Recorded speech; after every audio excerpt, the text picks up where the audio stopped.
Serra Mar. Toda a região serrana no ar.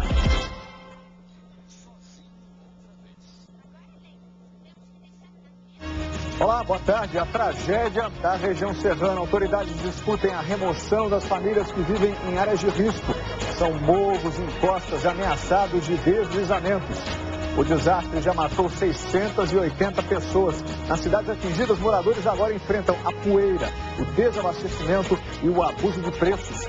Rodrigo Pimentel fala da repressão aos maus comerciantes e da prisão de 2 homens que desviaram um caminhão de donativos.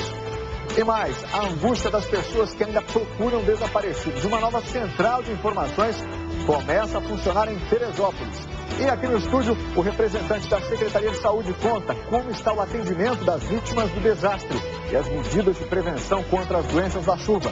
O RJ Primeira Edição começa agora.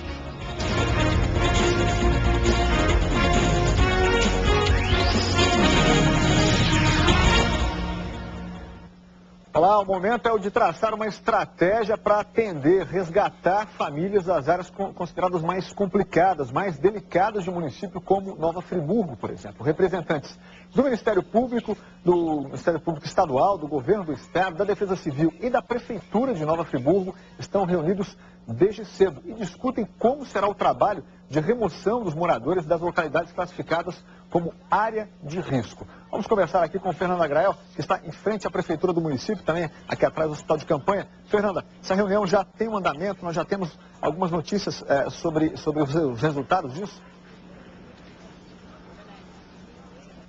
Temos sim, Vandrei. Olha, as informações que a gente tem até agora é que essa operação de remoção das famílias de áreas de risco é uma operação relativamente de grande porte, uma operação difícil que precisa ser preparada. A Defesa Civil precisa contar com o apoio das Forças Armadas, dos veículos das Forças Armadas e também com o apoio da Justiça. Por isso, por enquanto, ainda não tem uma data marcada para o início dessa operação. Até porque, com o tempo seco, não chove forte aqui em Nova Friburgo desde domingo. Então, a prioridade dessa operação fica um pouco para segundo plano, porque não há risco de novos deslizamentos. Vamos ver na reportagem.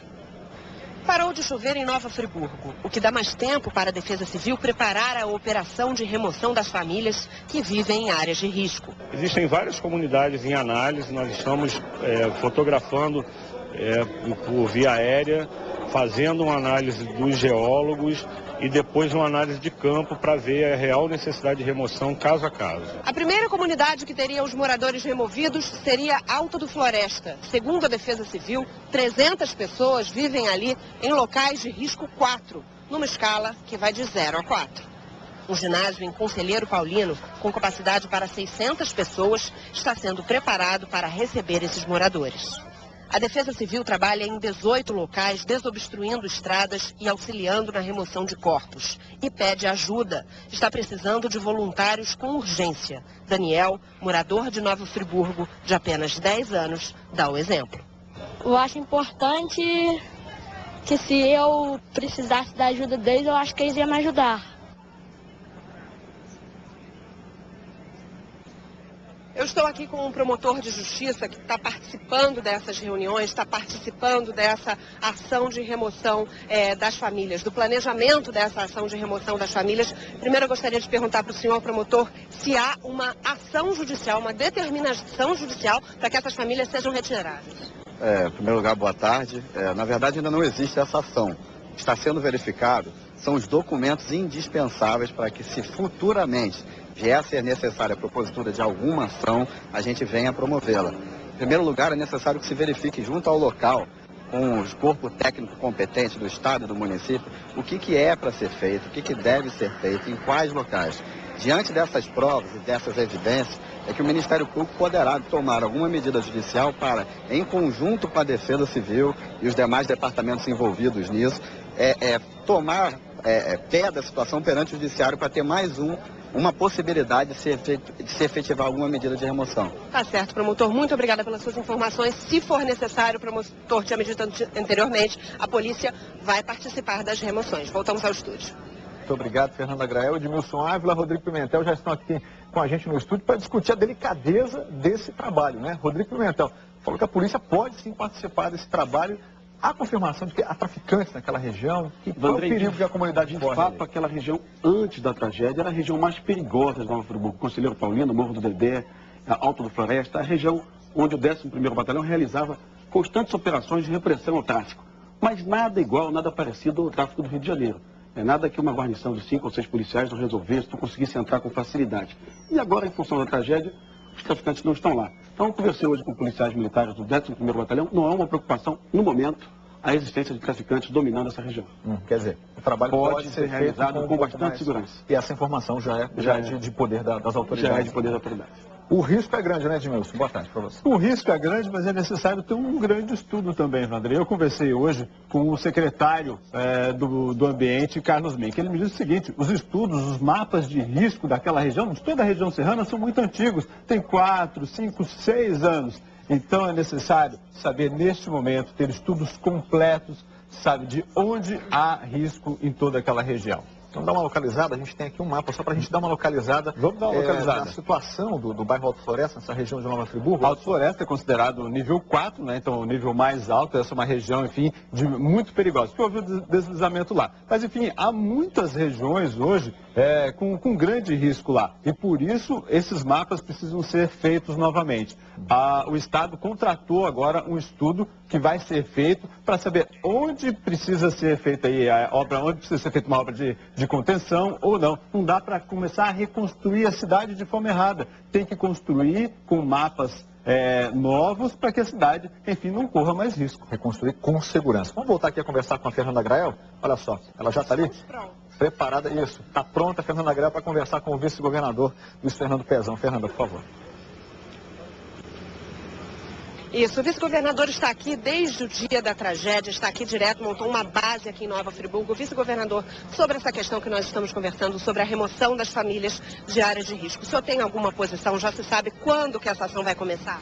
A ação já começou, que são os técnicos, os geólogos do Departamento de Recursos Minerais, outros técnicos que estão aqui fazendo essa avaliação, junto com a Defesa Civil local e do Estado, vendo o que tiver em risco eminente. A gente já está tirando, já está conversando, já tirou essas casas. Tem outros lugares que desde 2007 já tinha sido detectado. A gente está vendo. O que tiver no risco 4 vai sair e nós vamos tirar. Agora, não é agora ainda, sim, a prioridade zero. Qual é a prioridade? A prioridade zero nossa é levar alimentos e água, chegar ainda em regiões que estão isoladas. Eu acho que hoje, se continuar esse dia, até o final do dia, a gente chega a todos os pontos. Se faltar, vai ser num extremo ainda a área rural. E aqui, especialmente em Friburgo, recuperar o centro da cidade. A gente ainda tem corpos soterrados, a gente acabou de achar um, mas ainda tem cerca de 11 corpos soterrados aqui no centro da cidade, que nós precisamos tirar para oxigenar a cidade voltar ao normal, e é o centro da cidade. Tá certo, vice-governador. O estúdio tem uma pergunta, Vandré Edmilson. Vice-governador, boa tarde. Está saindo lá do Rio Grande do Sul uma ponte metálica, enfim, que vem para cá, para Bom Jardim. Nós temos até imagens dessa ponte, uma ponte que vai ser instalada em Bom Jardim, que é um município que está isolado, né? Foi criado aí um gabinete de reconstrução. Essa é a primeira medida aí, tirar Bom Jardim do isolamento, é isso que o gabinete vai fazer? Essa ainda é a calamidade pública. O gabinete ainda vai ser organizado, vai ser criado, publicado em diário oficial. A gente ainda está na crise, ainda estamos na calamidade pública. Eu vou ter um relatório agora ao 12h30, 13 horas. Eu acho que a gente conseguiu atingir ontem em Bom Jardim pela área rural. Era uma expectativa nossa. Se não chovesse, acho que não choveu nessa região de Bom Jardim, nós chegarmos ontem às vezes 2, 3 horas da manhã, a gente estava previsto nós chegarmos pela área rural. Mas lá, como estava sem comunicação nessa área, eu estou aguardando os técnicos chegarem aqui. Vice-governador, nós ainda temos, mesmo quase um ano depois da tragédia do Morro do Bumba, desabrigados, gente morando em abrigos daquela região do Morro do Bumba. Há um grande plano de realocação dos desabrigados para essa tragédia da região serrana, já que o número é infinitamente maior. Muito maior. O prefeito daqui já desapropriou uma fazenda. Hoje à tarde a gente vai estar até vistoriando essa área. A gente quer construir ali cerca de 2.600 a 3.000 moradias nessa fazenda que foi desapropriada. E hoje, de manhã, dando uma volta aqui, vi uma área muito legal, bati o papo com o prefeito aqui, eu acho que vai dar para a gente fazer, vamos ver. Mas estudar aquela área ali para a gente desapropriar, ainda não posso nem... É um sonho, mas a gente precisa achar área plana na serra.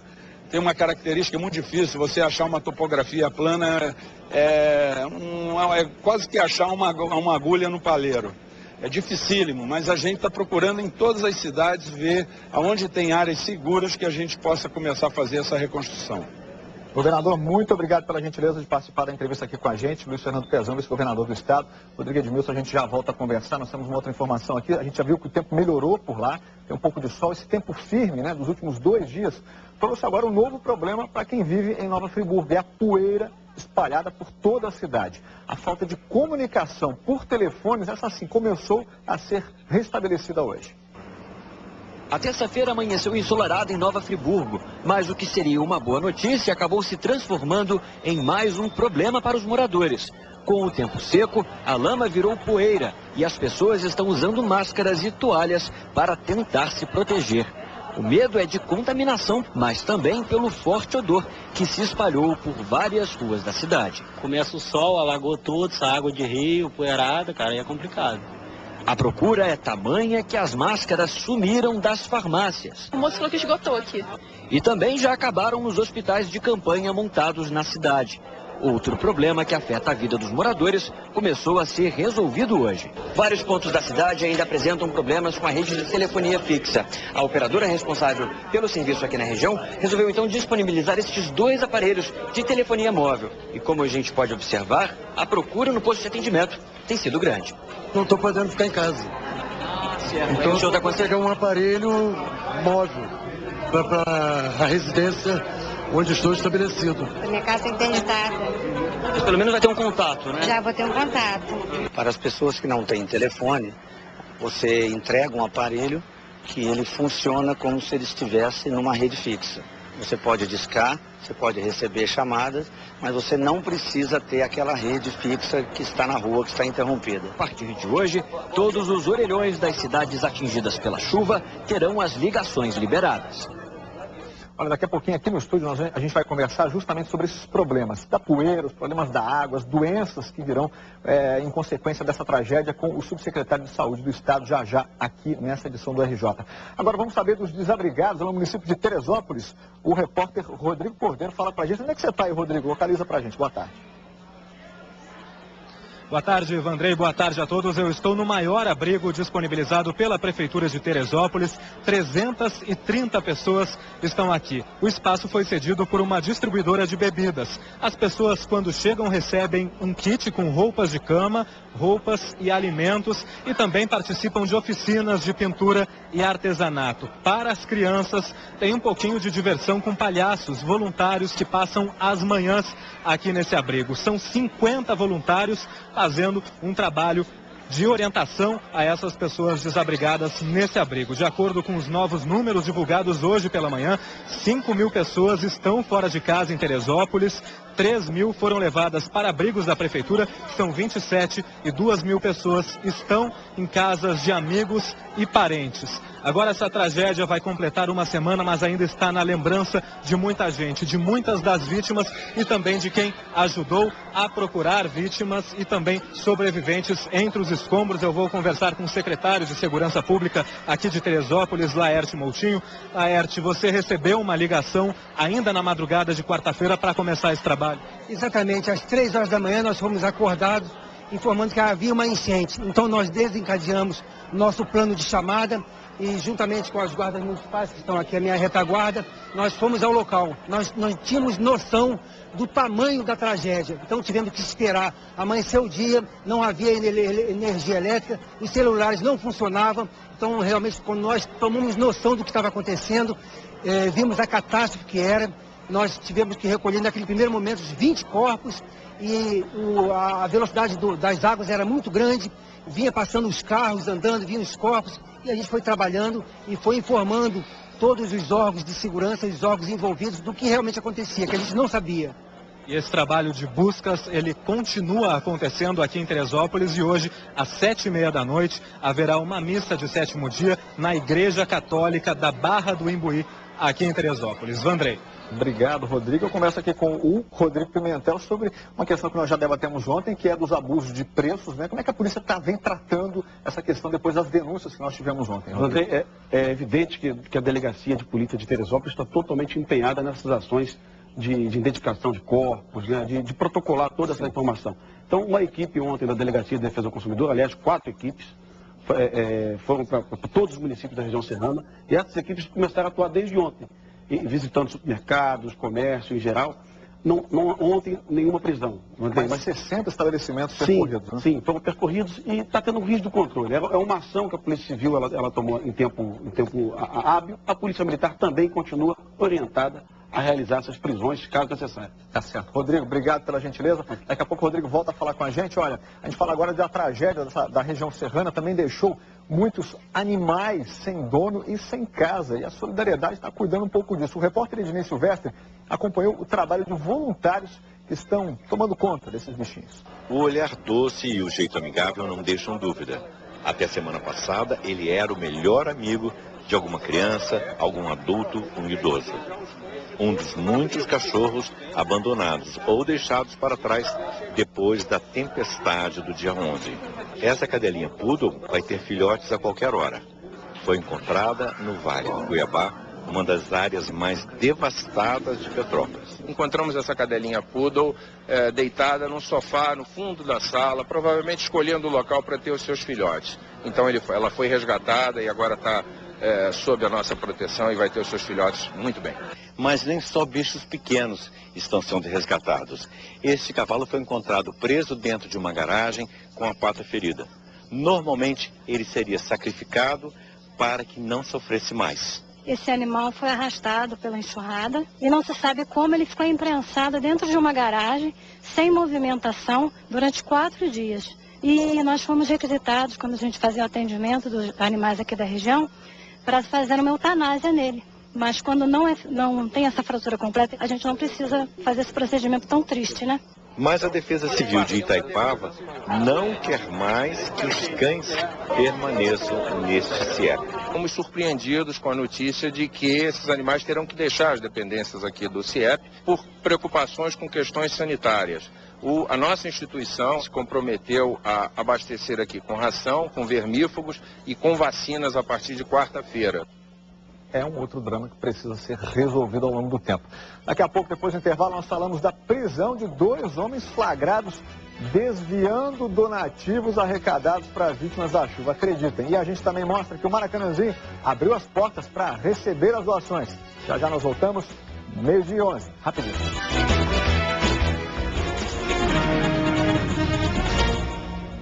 De volta com a RJ, a gente continua acompanhando de perto toda essa tragédia da chuva na região serrana. Vamos saber agora a situação no município de Petrópolis. Narayana Borges visitou hoje pela manhã, Narayana, essas áreas mais críticas da cidade. Conta pra gente o que você encontrou. Boa tarde. Boa tarde a todos. Eu e o cinegrafista Jairo Martins percorremos apenas um trecho do Brejal, que é uma localidade do distrito da Posse, em Petrópolis. Foi muito difícil chegar lá, várias quedas de barreira ao longo de toda a via. E quando a gente conseguiu chegar numa propriedade, a gente encontrou moradores sem luz e sem telefone há dias, né? Eles estão contando apenas com o apoio dos vizinhos que não tiveram a propriedade afetada. Eles ainda nos contaram que ainda 3 corpos soterrados, a equipe do Corpo de Bombeiros esteve lá, mas não conseguiu resgatar. Nota enviada pela Prefeitura disse que as equipes estão priorizando esses locais de difícil acesso, como o Vale do Cuiabá e também o Brejal, Vandrei. Brejal, né, Narayana, onde nós tivemos no fim de semana mais uma queda de barreira com 3 pessoas mortas. E olha, em meio a essa corrente de solidariedade, um flagrante que causa muita indignação. 2 homens tentaram desviar um caminhão de donativos, um caminhão mesmo. E um dos ladrões, veja só, era o próprio motorista da universidade que montou a campanha de arrecadação. Mas 2 policiais militares muito atentos conseguiram prendê-los e os donativos finalmente vão seguir para as vítimas da chuva na região serrana. O caminhão foi apreendido com boa parte das doações no baú. O veículo foi carregado no campus da UERJ, no Maracanã. Depois, deveria seguir para os batalhões da PM da Tijuca e de Niterói. O motorista mudou o caminho. Foi direto para Campo Grande, na zona oeste da cidade, uma região totalmente fora da rota. Mas a atenção de 2 policiais militares, que estavam de folga, evitou que os ladrões escapassem com a carga. Os PMs viram pela janela várias garrafas de água mineral e acharam suspeito o caminhão circulando pelo bairro. Eles decidiram seguir o veículo e acabaram flagrando os donativos sendo desviados para este carro. Alimentos, produtos de higiene pessoal e até um edredom novo. A história já é legada por ele, que ele tinha juntado esse donativo em casa e que tinha recolhido no bairro para levar para a região dos Lagos. Porém, foi desmentido pelos vizinhos que estavam presentes no local. Pegamos com a mão na massa mesmo, roubando mesmo, e não teve jeito. O motorista da UERJ, Gilson Silva do Nascimento, de 48 anos, e o irmão dele, Jorge Mauro do Nascimento, de 52 anos, foram presos em flagrante. Os 2 vão responder por 3 crimes, entre eles, furto qualificado. O sofrimento pessoal lá, isso é uma coisa inadmissível. Certo? Com satisfação de ter feito o dever cumprido, certo? De ter feito essa apreensão aí. E com certeza agora os donativos vão chegar ao local certo, que é a região serrana. Um menor de 17 anos, que ajudou a dupla, vai ser encaminhado para a Delegacia de Proteção à Criança e ao Adolescente. A UERJ informou que vai abrir um processo administrativo que poderá resultar na demissão do motorista. Um outro funcionário vai levar o caminhão de volta ao campus do Maracanã, onde mais donativos serão recolhidos. De lá, o veículo segue para o batalhão da PM em Niterói, onde os produtos arrecadados serão entregues. Depois, serão distribuídos para a região serrana. Bem, o advogado dos 2 rapazes presos disse que eles negam o crime, mas a polícia manteve a prisão mesmo assim porque houve um flagrante. E o reitor da UERJ, o Ricardo de Castro, disse que vai pedir agilidade no processo administrativo para a demissão dos servidores. Do servidor, porque apenas um deles era servidor, era o motorista do caminhão. Ele disse o seguinte, ficou indignado com o roubo, mas também lembrou que a arrecadação dos donativos foi um ato de solidariedade dos funcionários da universidade. Rodrigo Pimentel, a prisão mantida desses rapazes. Andrei, na 35ª Delegacia de Campo Grande, eles confessaram a ação. Então, por esse motivo também, além do depoimento dos policiais, o delegado da Delegacia de Campo Grande fez a opção pelo auto de prisão flagrante, com a participação de um menor de idade também, que vai agravar a pena desses 2 funcionários da UERJ. É o tipo de ação que não merece nem comentário, né, Edmilson? Olha, Edmilson, perdão, Rodrigo. Vandrei, isso aconteceu também em Santa Catarina, a gente lembra no ano passado, mas a gente não pode ficar desmobilizado da ação de solidariedade, a gente tem que acreditar que isso aí vai chegar na mão de quem precisa na região serrana. E que não prejudica. Obrigado, Rodrigo, mais uma vez pelas informações. Vamos agora falar desse recolhimento de donativos, porque o Maracanãzinho está aberto e Gabriela de Palhano tem essas informações pra gente. Gabriela.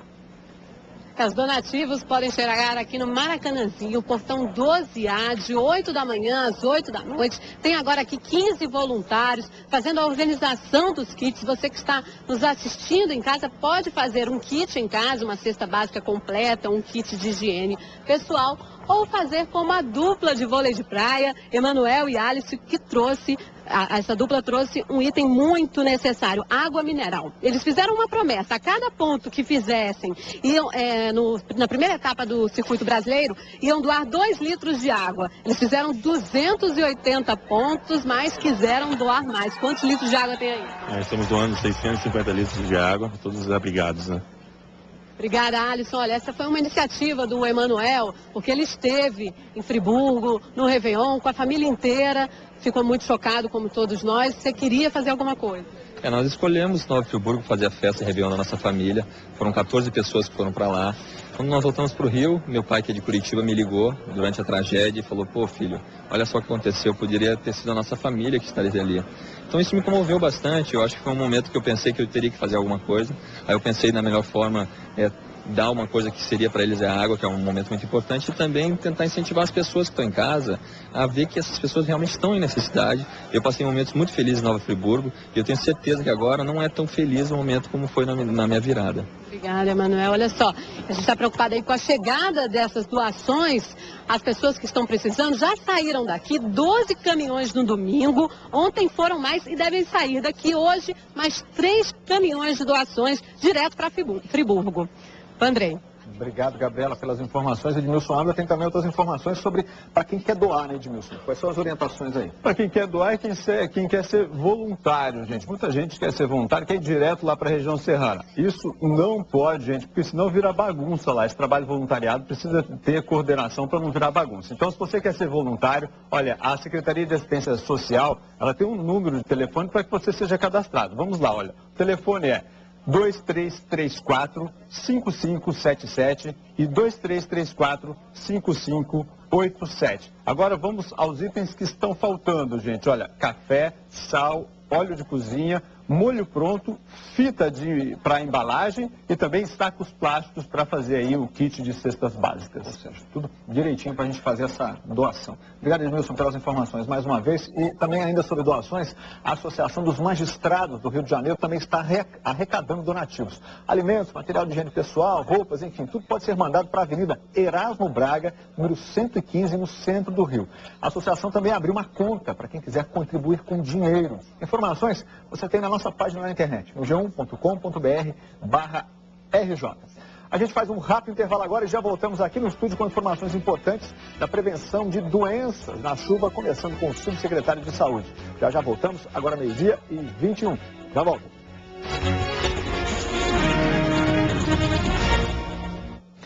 Para algumas famílias da região serrana, a cada dia que passa, o sofrimento aumenta, porque essas pessoas ainda não conseguiram localizar os parentes que continuam desaparecidos. Olha, Teresópolis é a cidade que tem o maior número de pessoas desaparecidas e lá começou a funcionar hoje uma central para ajudar a encontrar essas pessoas.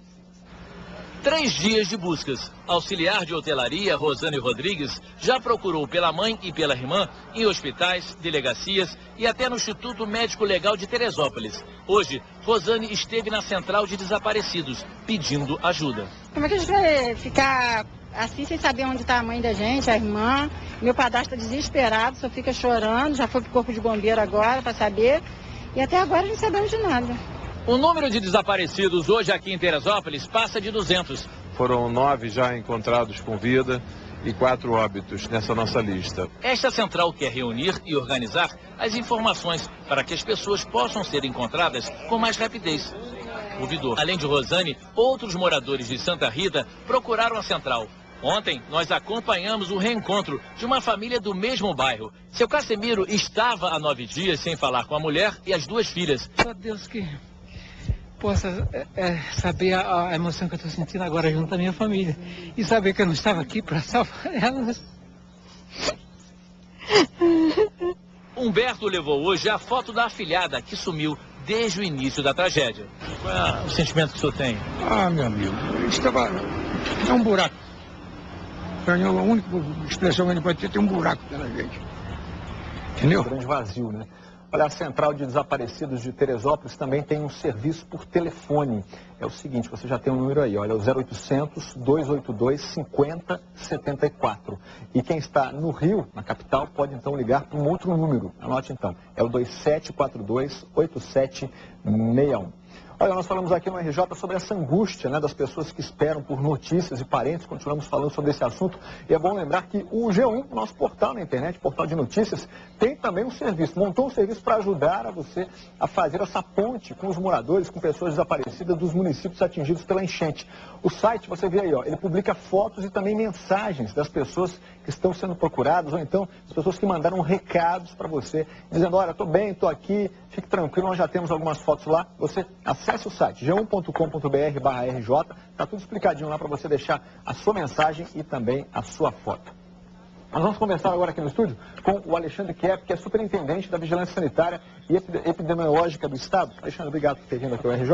A gente vai conversar agora sobre essa questão das doenças. Nós mostramos ali a preocupação dos moradores lá em Nova Friburgo, questão da poeira, questão da chuva, ou seja, as doenças provenientes depois dessa tragédia.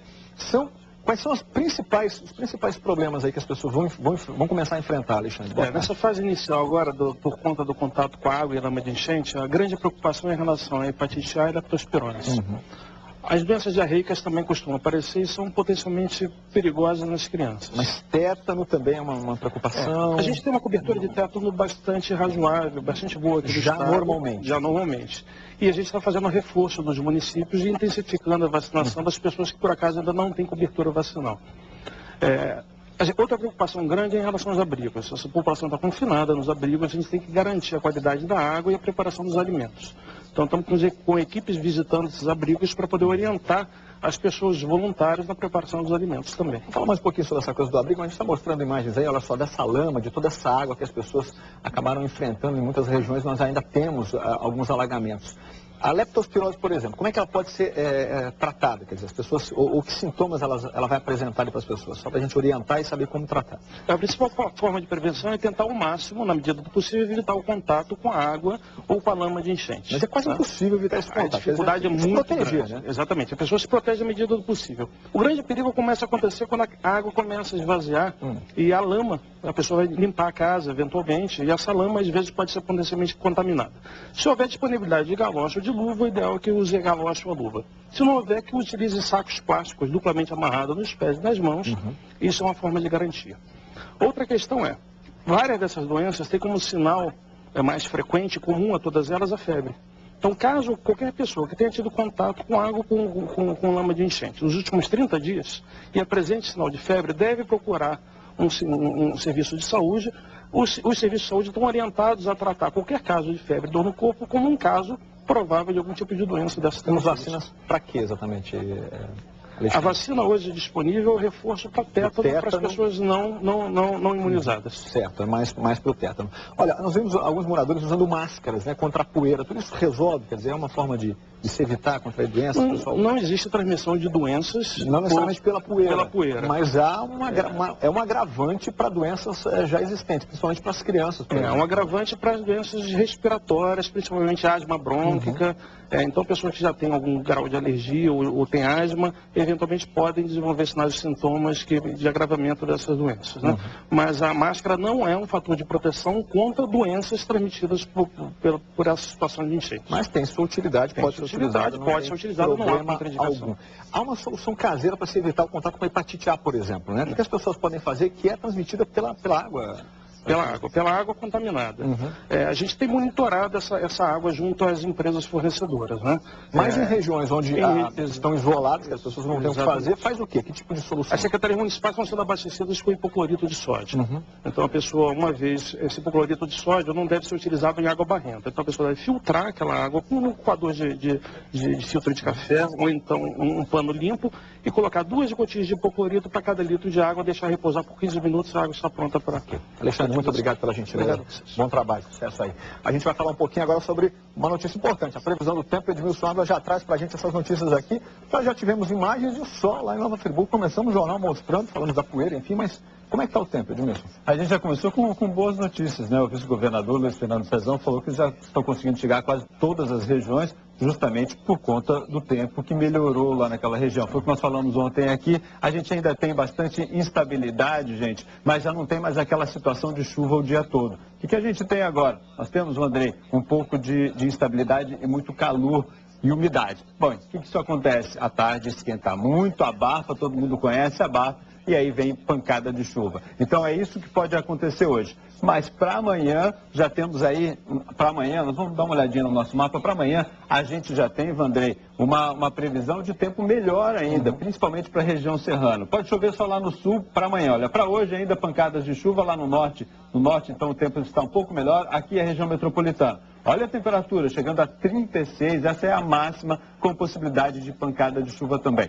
Então, boa notícia para amanhã, que o tempo deve melhorar, é uma massa de ar seco que vai chegar em quase todas as regiões do nosso estado, menos lá no sul, que ainda podemos ter mais chuva lá. Então, acho que para amanhã os trabalhos vão avançar bastante na região serrana por conta dessa falta de chuva que vai e vem, encharca o solo. Aí só a possibilidade mesmo para aquela região serrana de pancada de chuva. Obrigado pelas boas notícias, Edmilson, para quem vai poder trabalhar com um tempo um pouquinho melhor.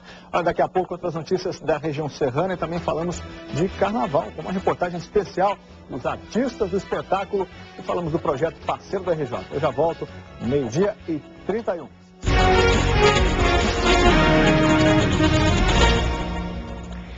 Olá, boa tarde. Estamos no ar com outras notícias do interior do estado. Agora 12h33. Ruas inteiras alagadas, famílias desabrigadas. Campos também tem problema com a chuva. O Rio Paraíba do Sul saiu do leito e invadiu bairros. A Defesa Civil está de prontidão.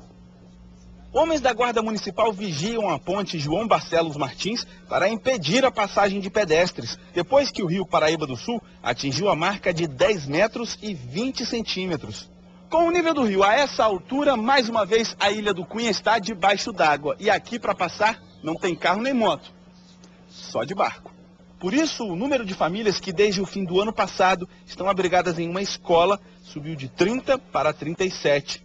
Em outro bairro, o Matadouro, as ruas também estão alagadas. O que acontece é que o rio ficou no mesmo nível da rua. E aí, a água está voltando pelo esgoto. Diante da previsão de abertura de comportas nas cabeceiras, a Defesa Civil de Campos está preparada para um longo período de dificuldades. Nós estamos com a equipe toda de prontidão e aquelas famílias que teve necessidade de ser retiradas da área ribeirinha, nós fizemos a mudança delas. A Prefeitura de Campos disse que no próximo dia 28 de janeiro, 664 casas vão ser entregues na cidade para pessoas que vivem em áreas de risco. E como o nível do Rio Paraíba do Sul subiu bastante, a água está atravessando a RJ 194, que liga Campos a Gargaú, distrito de São Francisco de Itabapuana. A RJ praticamente some, o nível do rio subiu tanto que iguala a pista. Nesta outra imagem, a gente percebe que a água já tomou conta da rodovia, formando aí um grande rio. Recentemente, a RJ 194 foi recuperada pelo Departamento de Estradas de Rodagem. E, de acordo com o DR, agora é esperar o nível baixar. Informações sobre outras estradas você encontra no nosso portal, o IN360.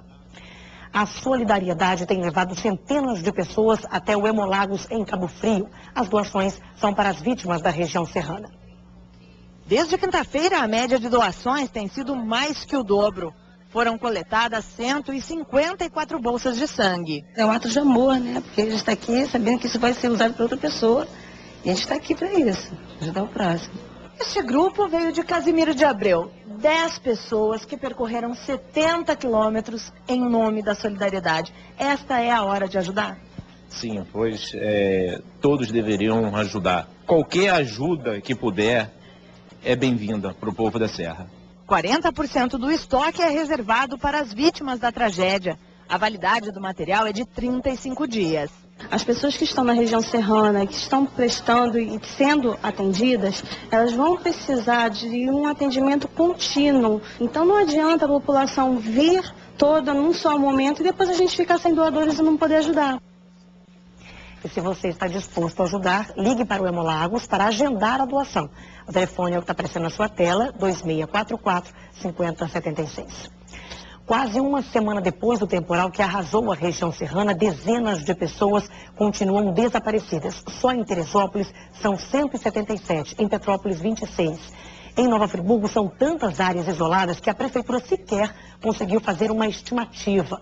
E para ajudar quem está em busca de notícias, foi instalado numa igreja de Nova Friburgo um centro de identificação de pessoas desaparecidas. O trabalho funciona com o apoio da ONG Viva Rio. A igreja no centro da cidade virou um posto de recolhimento de donativos. Voluntários de Nova Friburgo, com o apoio do Viva Rio, trabalham na separação do que foi doado. Mas ainda não é o suficiente. Não é hora de parar de doar, não é hora de cruzar braço ainda. A gente precisa de muito trabalho ainda. Aqui no segundo andar da igreja foi montado um posto de informações. Pessoas que estão com familiares ou amigos desaparecidos estão ligando para cá. Com apoio de motociclistas ou jipeiros, eles tentam localizar as pessoas desaparecidas. As ligações são de moradores da cidade, de vários pontos do país e até do exterior. Na Espanha, querendo saber notícias de pessoas daqui de Friburgo, não é? E Curitiba, Teófilo Otoni, de São Paulo. Com base em dados recebidos aqui na central montada na igreja, nós estamos indo a Conselheiro Paulino atrás de 2 moradores que estão desaparecidos.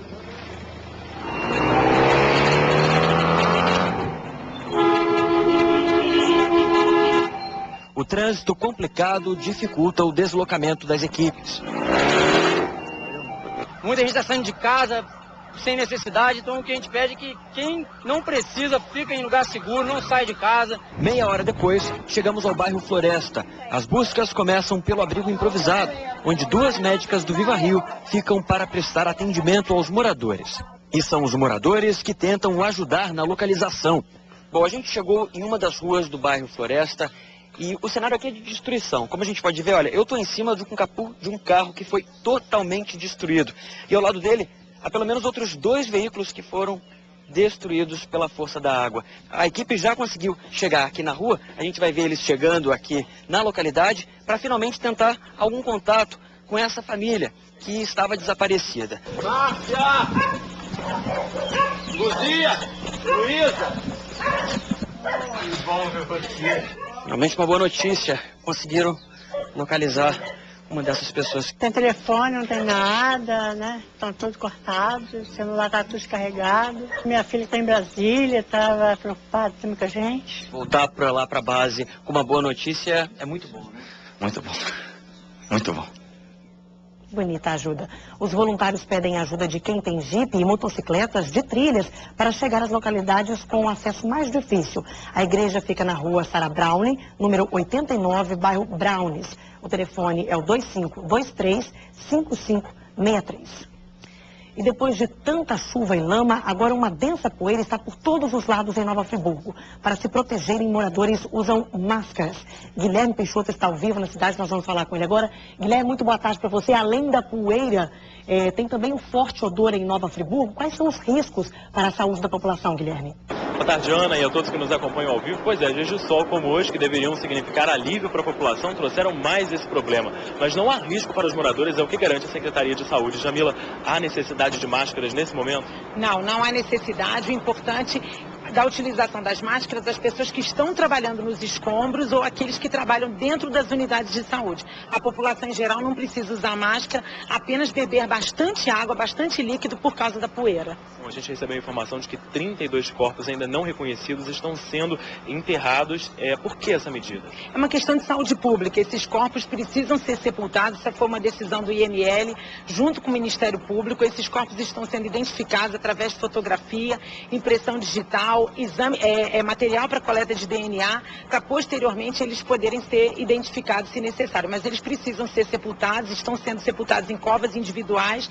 para uma posterior identificação. Ok, secretária, obrigado pela sua participação. O nosso assunto ainda é saúde. Agora a gente fala sobre os hospitais particulares aqui de Nova Friburgo. A maioria também foi afetada diretamente por esse temporal. O Hospital São Lucas, por exemplo, continua fechado para limpeza. E a direção da unidade informou que deve retomar as atividades, principalmente a partir da primeira semana de fevereiro, pelo menos de forma improvisada no centro da cidade. Por enquanto, o atendimento está sendo feito em outras unidades de saúde parceiras, inclusive no Hospital da Unimed. Voltamos ao estúdio.